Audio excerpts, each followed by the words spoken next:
اعوذ باللہ من الشیطان الرجیم بسم اللہ الرحمن الرحیم صلی اللہ علیہ وآلہ وسلم رب اشرح لی صدری ویسر لی امری واحلل عقدۃ من لسانی ویفقہوا قولی صدق اللہ العظیم۔ تصوف قادری کے تمام ویورز کو میری طرف سے السلام علیکم ورحمۃ اللہ وبرکاتہ۔ ایک بار پھر آپ کی خدمت میں حاضر ہوں سورہ علم نشرح کی باطنی اور حقیقی تفسیر لیے، اس کا حصہ دوئم لیے، پارٹ 2 لیے آپ کی خدمت میں حاضر ہوں۔ سامعین محترم، ٹاپک کی طرف بڑھنے سے پہلے ہمیشہ کی طرح آپ سب سے انتہائی ادب کے ساتھ گزارش کروں گا کہ اگر آپ اس چینل پر نئے ہیں تو اپنے اس چینل کو ضرور سبسکرائب کر لیں، بیل آئیکن پر کلک کر کے آل نوٹیفیکیشن پر کلک کرنا مت بھولیے گا۔ دعا گو ہوں اس رب کریم سے کہ اللہ کریم میرا بولنا، آپ کا سننا اپنی پاک بارگاہ اقدس میں قبول و منظور فرمائے اور ہمارا ایک ایک حرف آپ کے دل میں اتر جائے۔ سامعین محترم، سورہ علم نشرح میں چھپے باطنی خزائن کی طرف آتے ہیں۔ وَرَفَعْنَا لَكَ ذِكْرَكَ کہ اے محبوب، ہم نے آپ کے لیے آپ کا ذکر بلند کر دیا۔ سامعین محترم، حضور پرنور صلی اللہ علیہ وآلہ وسلم کے ذکر کی بلندی یہ ہے کہ اللہ تعالیٰ نے اپنے حبیب صلی اللہ علیہ وآلہ وسلم پر ایمان لانا اور ان کی اطاعت کرنا مخلوق پر لازم کر دیا۔ حتیٰ کہ کسی کا اللہ تعالیٰ پر ایمان لانا، اس کی وحدانیت کا اقرار کرنا اور اس کی عبادت کرنا اس وقت تک مقبول نہیں کہ جب تک وہ تاجدار رسالت صلی اللہ علیہ وآلہ وسلم پر ایمان نہ لے آئے اور ان کی اطاعت نہ کرنے لگے۔ اللہ تعالیٰ نے ارشاد فرمایا، مَن یُطِعِ الرَّسُولَ فَقَدْ اطاع اللہ کہ جس نے رسول صلی اللہ علیہ وآلہ وسلم کا حکم مانا، بے شک اس نے اللہ کا حکم مانا۔ اور رسول محترم صلی اللہ علیہ وآلہ وسلم کی اطاعت کا تقاضا یہ ہے کہ ایسے انسان کی اطاعت کی جائے جس کا دل اللہ کی توحید وحدانیت کے نور میں ہر دم غرق ہو، کیونکہ یہ بھی قرآن کا حکم ہے کہ ایسوں کی ہرگز اطاعت نہ کرو جن کا دل اللہ کی یاد سے غافل ہے۔ سامعین محترم، حضور اقدس صلی اللہ علیہ وآلہ وسلم کے ذکر کی بلندی یہ ہے کہ اللہ تعالیٰ کے ذکر کے ساتھ آپ کا ذکر کیا جاتا ہے، اور اللہ تعالیٰ نے آذان میں، اقامت میں، نماز میں، تشہد میں اور کثیر مقامات پر اپنے ذکر کے ساتھ آپ کا ذکر کیا ہے۔ حضرت ابو سعید خدری رضی اللہ تعالیٰ عنہ سے روایت ہے کہ سرکار دو عالم صلی اللہ علیہ وآلہ وسلم نے حضرت جبرائیل علیہ السلام سے اس آیت کے بارے میں دریافت فرمایا تو انہوں نے عرض کی، اللہ تعالیٰ فرماتا ہے کہ آپ کے ذکر کی بلندی یہ ہے کہ جب میرا ذکر کیا جائے تو میرے ساتھ آپ کا بھی ذکر کیا جائے۔ رسول کریم صلی اللہ علیہ وآلہ وسلم کے ذکر کی بلندی یہ ہے کہ اللہ تعالیٰ نے اپنے نام کی طرف ان کے نام کی نسبت کی ہے اور نبوت و رسالت کے وصف کے ساتھ آپ کا ذکر کیا، جبکہ آپ صلی اللہ علیہ وآلہ وسلم کے علاوہ دیگر انبیاء و کرام کا ذکر ان کے اسماء کے ساتھ کیا۔ اے محبوب، ہم نے آپ کے لیے آپ کا ذکر بلند کیا، جہاں ہماری یاد ہوگی آپ کا بھی چرچا ہوگا، اور ایمان بغیر آپ صلی اللہ علیہ وآلہ وسلم کی یاد کے ہرگز پورا نہ ہوگا۔ آسمانوں کے طبقے اور زمینوں کے پردے آپ کے نام نامی سے ہی گونجیں گے، سبحان اللہ، سبحان اللہ، سبحان اللہ۔ وَرَفَعْنَا لَكَ ذِكْرَكَ وَرَفَعْنَا لَكَ ذِكْرَكَ۔ سامعین محترم، اس کے بعد فرمایا گیا، فَإِنَّ مَعَ الْعُسْرِ يُسْرًا کہ تو بے شک دشواری کے ساتھ آسانی ہے، یعنی اے حبیب صلی اللہ علیہ وآلہ وسلم، جو شدت اور سختی آپ کفار کے مقابلے میں برداشت فرما رہے ہیں، اس کے ساتھ ہی آسانی ہے کہ ہم آپ صلی اللہ علیہ وآلہ وسلم کو ان پر غلبہ عطا فرمائیں گے۔ سامعین محترم، بعض مفسرین نے فرمایا ہے کہ مشرکین رسول صلی اللہ علیہ وآلہ وسلم اور اہل بیت و اطہار و صحابہ کو فقر کی وجہ سے آر دلاتے تھے، یعنی تانے مارتے تھے، یہاں تک کہ نبی کریم صلی اللہ علیہ وآلہ وسلم کو یہ گمان ہوا کہ مسلمانوں کی تنگ دستی ان کفار کی اسلام قبول کرنے میں رکاوٹ ہے۔ اس پر اللہ تعالیٰ نے اپنے محبوب صلی اللہ علیہ وآلہ وسلم کو تسلی دیتے ہوئے فرمایا کہ اے محبوب صلی اللہ علیہ وآلہ وسلم، آپ ان کافروں کی باتوں سے غم زدہ نہ ہو، ان قریب تنگ دستی کی یہ دشواری ختم ہو جائے گی۔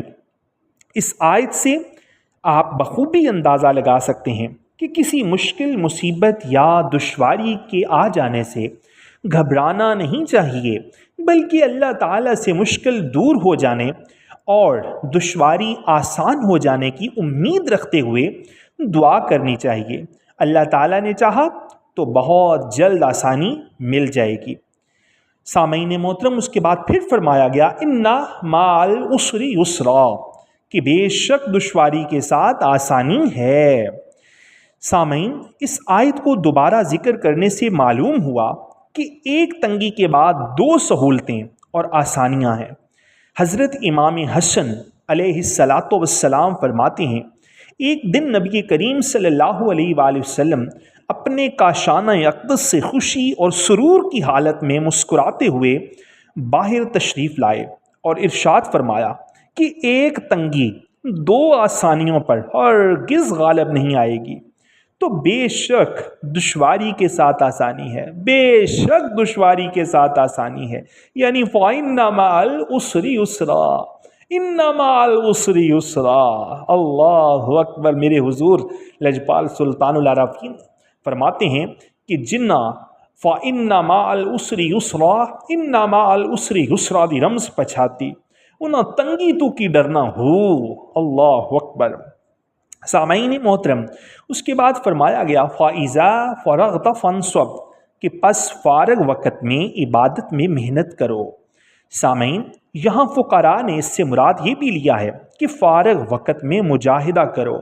سامعین، انسان ایسا غافل ہے کہ نماز بھی پڑھتا ہے تو غفلت میں، پھر فارغ وقت میں وہ کیسے اور کیوں کر وہ اپنے آپ کو عبادت میں مشغول کر سکتا ہے۔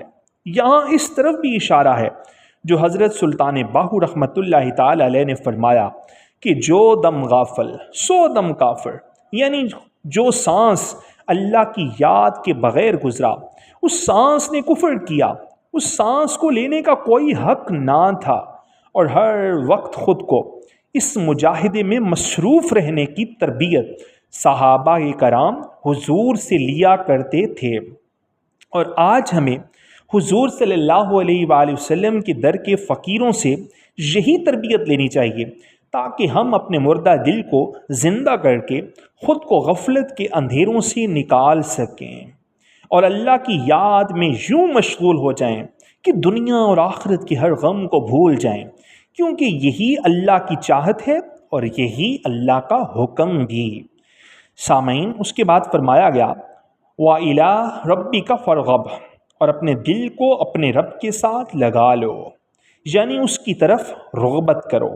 سامعین، یہاں حضور دادا مرشد سیدی لجپال پیا پاک شاہ امیر الدین حضوری قادری رحمت اللہ تعالی علیہ کا ایک شعر یاد آ گیا۔ آپ فرماتے ہیں کہ ان ڈٹھے نو ڈٹھے وچ ویکھیا اے، قسم رب رحیم کریم دیے، مرشد پاک دی ذات تو جانوراں جنہیں دسی راہ مستقیم دیے۔ کیونکہ حقیقی کامل مرشد آپ کو اللہ کی معرفت عطا کرتا ہے، اس بے نشان کا نشان بتاتا ہے، اور لاپتہ کا پتہ آپ کو سکھاتا ہے کہ کیسے آپ نے خود کو لاپتہ کر کے اس کا پتہ پانا ہے، اور دل اسی کے ساتھ لگتا ہے، رغبت اسی طرف ہوتی ہے جس کے حسن کا جلوہ آپ دیکھ چکے ہوں۔ یہ انسانی دل اور ہر حسن پرست دل کی فطرت ہے، جب تک وہ حسن کے جلوے کو دیکھ نہ لے نہ ہی رغبت ہوگی نہ ہی دل لگے گا۔ سامعین، اس آیت میں نہ صرف اللہ تعالیٰ کی رغبت بلکہ توکل کرنے کا حکم بھی ہے۔ اس سے معلوم ہوا کہ ہر مسلمان کو چاہیے کہ وہ اللہ تعالیٰ پر توکل کرے اور اللہ تعالیٰ سے اس کا فضل مانگے۔ ایک اور مقام پر اللہ تعالیٰ کا ارشاد ہے وَعَلَى اللَّهِ فَلْيَتَوَكَّلِ الْمُؤْمِنُونَ، اور مومنوں کو اللہ ہی پر بھروسہ رکھنا چاہیے۔ سامعین محترم، حضرت عبداللہ بن مسعود رضی اللہ تعالیٰ عنہ سے روایت ہے کہ نبی کریم صلی اللہ علیہ وآلہ وسلم نے ارشاد فرمایا اللہ تعالیٰ سے اس کا فضل مانگو کہ اللہ تعالیٰ مانگنے کو پسند فرماتا ہے، اور جسے اس کا فضل مل جائے سامعین اسے سب کچھ ہی مل جاتا ہے۔ اس کی محبت، اس کی تڑپ، ہدایت، دیدار، اس کا قرب اور انتہائی عشق۔ سامعین محترم، اس سورہ کا ہر لفظ ہمیں حقیقت کی طرف رغبت کی تلقین دے رہا ہے، اور ہم غافل اپنی ہی دنیا میں مست ہیں۔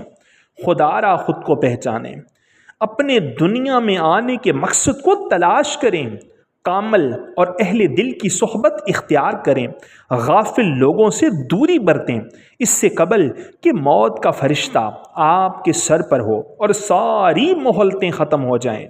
آپ کو حقیقت سے روشناس کروانے کے لیے ہی حضور لجپال کا یہ پلیٹ فارم مصروف عمل ہے۔ کوئی آئے تو صحیح، کوئی طلب کرے تو صحیح۔ حضرت ڈاکٹر علامہ اقبال قلندر رحمۃ اللہ تعالی علیہ نے کیا خوب فرمایا کہ وہ مرد مجاہد نظر آتا نہیں مجھ کو، ہو جس کے رگ و پے میں فقط مستی و کردار۔